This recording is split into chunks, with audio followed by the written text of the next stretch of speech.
DElEd चतुर्थ semester के सभी प्रशिक्षुओं को नमस्कार। और हम उम्मीद करते हैं कि आप लोग घर पर रह करके अपना अध्ययन कार्य पूरा कर रहे होंगे, आप लोग पूरी तरह सुरक्षित होंगे। इसी के साथ जैसा कि हम लोगों ने पिछला टॉपिक पढ़ा था 1857 का विद्रोह, उसको रिवीजन हमने किया था क्लास में, उसको हम लोगों ने डीपली पढ़ा था। इसके बाद फिर एक बार हमने उसको पढ़ाया। आज का जो टॉपिक है हमारा वो है धार्मिक तथा समाज सुधार आंदोलन।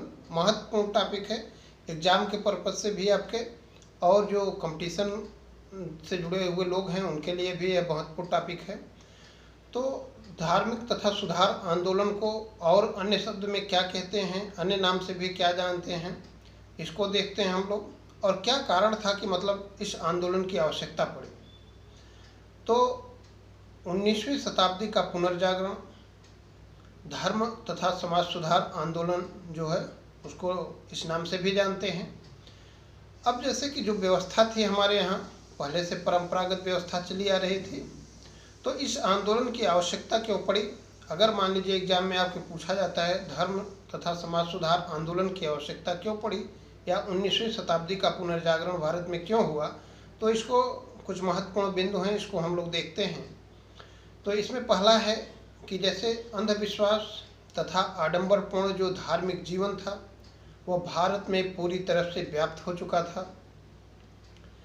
दूसरा कि समाज में जो जातिगत व्यवस्था थी वो कठोर हो चुकी थी, इससे भी एक मतलब विद्वेष की भावना समाज में आ गई थी। और जो छुआछूत की परंपरा थी वह अपने चरमोत्कर्ष पर पहुंच चुकी थी। इसका परिणाम यह हो रहा था कि समाज में जो उच्च वर्ग और निम्न वर्ग था, इनमें जो है एक प्रकार से विभाजन हो गया था, एक प्रकार संघर्ष की स्थिति पैदा हो गई थी। और जो भारतीय समाज में उस समय सती प्रथा थी, विधवा प्रथा थी, पर्दा प्रथा, बाल विवाह, अशिक्षा, ये सब कुरीतियाँ उस समय विद्यमान हो गई थी। ये भी एक रीजन रहा। और सबसे महत्वपूर्ण परिवर्तन आप देखेंगे जो यहाँ के समाज सुधारक हुए वो क्यों विवश हुए इस चीज़ के लिए कि 1813 का अधिनियम आता है जिसमें भारत में ईसाई मिशनरियों को प्रचार प्रसार करने, यहाँ पर बसने और अपना जो है शिक्षा का प्रचार प्रसार करने की व्यवस्था की गई। और इसका परिणाम यह होता है कि ईसाई मिशनरियाँ यहाँ पर ईसाई धर्म के प्रचार करने के साथ साथ जो निम्न वर्ग का हिंदू था उसको ईसाई धर्म में परिवर्तित करने लगी।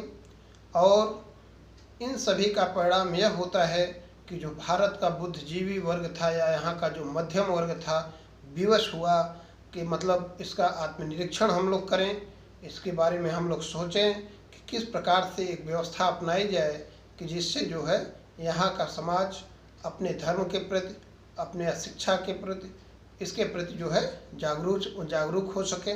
यही सब परिणाम रहे कि भारत में जो है समाज और धार्मिक सुधार आंदोलन हुए। तो ये कई मतलब महत्वपूर्ण कारण रहे इसके, जैसा कि हमने बताया है उपरोक्त कारणों को, इनके बारे में आप लिख सकते हैं। अब इसमें जो है अगर देखें कि मतलब कौन कौन से महत्वपूर्ण जो है समाज सुधारक थे, कौन कौन सी संस्थाएं थीं, तो पहला नाम जो महत्वपूर्ण नाम है वो राजा राममोहन राय जी का है। आप जानते ही होंगे कि राजा राममोहन राय जी का जो जन्म था वर्धमान जिला पश्चिम बंगाल में हुआ था। और जो इनका धर्म था हिंदू धर्म था, ब्राह्मण परिवार से थे। और इनको जो है राजा की जो उपाधि थी मुग़ल शासक अकबर द्वितीय ने जो है इनको दिया था। जब ये लंदन जा रहे थे मुग़ल शासक अकबर द्वितीय की पेंशन बढ़वाने के लिए, उसी समय इनको राजा की उपाधि दिया था। और आप देखेंगे इसके बाद इन्होंने कलकत्ता के जो जमींदार थे डिग्बी के यहाँ सर्विस भी किया था। वहाँ पर इन्होंने कई भाषाएं सीखी, जैसे हिंदी, संस्कृत, अंग्रेजी, फारसी, उर्दू, इन सब भाषाओं का ज्ञान इनको प्राप्त हुआ। एक प्रकार से कह सकते हैं कि राजा राममोहन राय जी जो है बहुभाषाविद भी थे। इनको कई अन्य नामों से भी जाना जाता है, जैसे आधुनिक भारत में सामाजिक धार्मिक सुधार आंदोलन का जनक राजा राममोहन राय को कहा जाता है। और इनको जो है भारत में नवजागरण का अग्रदूत कहा जाता है, आधुनिक भारत का पहला महान नेता कहा जाता है, भारतीय पत्रकारिता का जो है अग्रदूत इनको कहा जाता है। कई नामों से इनको जाना जाता है। आप देखेंगे कि 1836 में राजा राम मोहन राय जी की जो है मृत्यु लंदन में होती है, वहीं पर इनको जो है दफनाया भी गया है।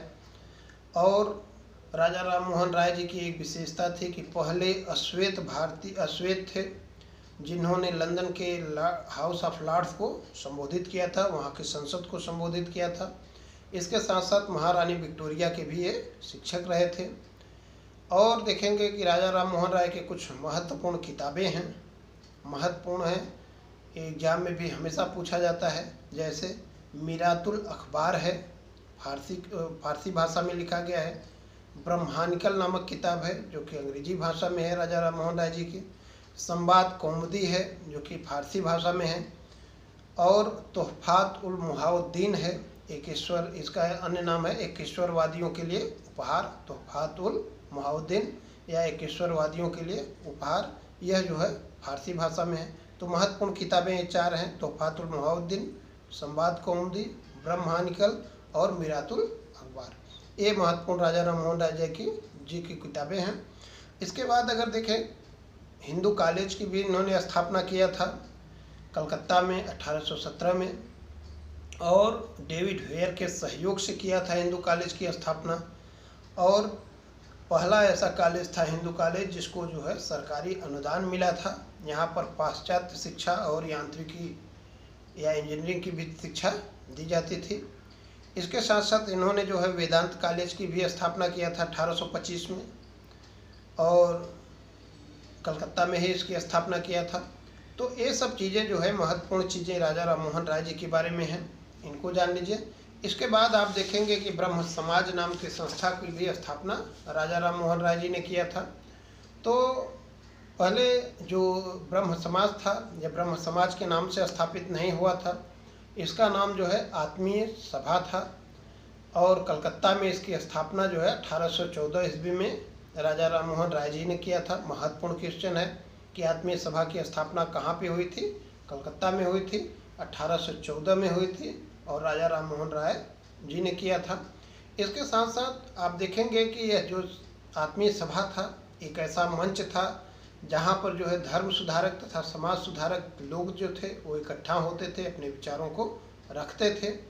लेकिन यही आत्मीय सभा अगर देखें 20 अगस्त 1828 को ब्रह्म सभा या ब्रह्म समाज के नाम से जो है जानी गई, या ब्रह्म सभा या ब्रह्म समाज के में जो है तब्दील हो गई, बदल गई। तो अगर ये पूछा जाए कि ब्रह्म समाज की स्थापना कब हुई थी तो 1828 में। और ब्रह्म सभा जो है, पहले ब्रह्म समाज जो है किस नाम से जाना जाता था? तो आत्मीय सभा के नाम से जाना जाता था। और एक महत्वपूर्ण क्वेश्चन यहाँ पे ये बनता है कि जो ब्रह्म सभा है या ब्रह्म समाज है, इसके जो है अध्यक्ष या प्रधानाचार्य कौन थे? तो इसके अध्यक्ष या प्रधानाचार्य ब्रह्म बांधव उपाध्याय जी थे। अगर यहाँ पे ये महत्वपूर्ण क्वेश्चन बनता है कि एक राजा राम मोहन राय जी इसके अध्यक्ष क्यों नहीं बने? आप जानते हैं, जैसे कि हमने पहले बताया कि वो जो है मुगल बादशाह अकबर द्वितीय का पेंशन बढ़वाने के लिए लंदन चले गए, तो उनकी जगह पे ब्रह्म बांधव उपाध्याय को इसका अध्यक्ष या प्रधानाचार्य बनाया गया। और इसका उद्देश्य यह था कि हिंदू समाज में जो बुराइयां हैं उनको दूर किया जाए और सभी धर्मों में एकता स्थापित की जाए, तथा हिंदू धर्म की जो रूढ़ियाँ हैं या बुराइयां हैं उनको दूर करके एक नया रूप जो है इसको प्रदान किया जाए। इसके कुछ सिद्धांत निर्धारित किए गए थे जो है ब्रह्म समाज के, उसको हम लोग देख लेते हैं, पॉइंट वाइज देख लेते हैं, महत्वपूर्ण चीज़ है। पहला तो यही था, ब्रह्म समाज का सिद्धांत, उनका मानना था कि ईश्वर जो है एक हैं, अर्थात एक ईश्वरवाद पर बल दिया गया। कई बार एक क्वेश्चन आया है कि ब्रह्म समाज या राजा राम मोहन राय किस पर बल देते थे? तो एक ईश्वरवाद पर बल देते थे। इसके बाद राजा राम मोहन राय का मानना था कि ईश्वर की पूजा आत्मा की शुद्धता के लिए करनी चाहिए। उन्होंने मूर्ति पूजा का एक प्रकार से विरोध किया था। दूसरा सिद्धांत है कि मतलब पहला हो गया ईश्वर एक है या एक ईश्वरवाद पर बल, दूसरा है कि ईश्वर की पूजा आत्मा की शुद्धता के लिए करनी चाहिए। और इसके बाद अगर आप देखें तो जो ब्रह्म समाज या ब्रह्म सभा का जो सिद्धांत था, उनका मानना था कि सभी धर्मों में उपदेश जो दिए गए हैं वो सत्य हैं, इसलिए हमको उससे कुछ न कुछ सीखना ही चाहिए। जैसा कि बौद्ध धर्म में आप लोग देखे होंगे, पढ़े होंगे, तो उसमें भी ये चीज़ दिया गया है।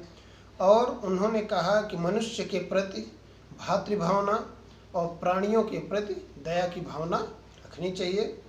और लास्ट उनका जो इसमें एक सिद्धांत देखेंगे, उन्होंने समाज सुधार तथा शिक्षा का विकास पर अत्यधिक बल दिया।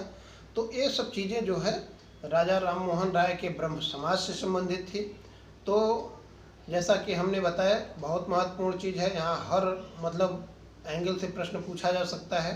तो पहले तो आप यही जानिए कि जो समाज सुधार या धर्म सुधार हुआ, क्यों इसकी आवश्यकता पड़ी। इसके बाद थोड़ा सा राजा राम मोहन राय जी के बारे में जानिए, और आत्मीय सभा और ब्रह्म समाज के बारे में भी आपको जानना चाहिए। अब अगला जो संगठन है प्रार्थना समाज है, उसके बारे में हम लोग अगले क्लास में पढ़ेंगे। फिलहाल आज के लिए धन्यवाद।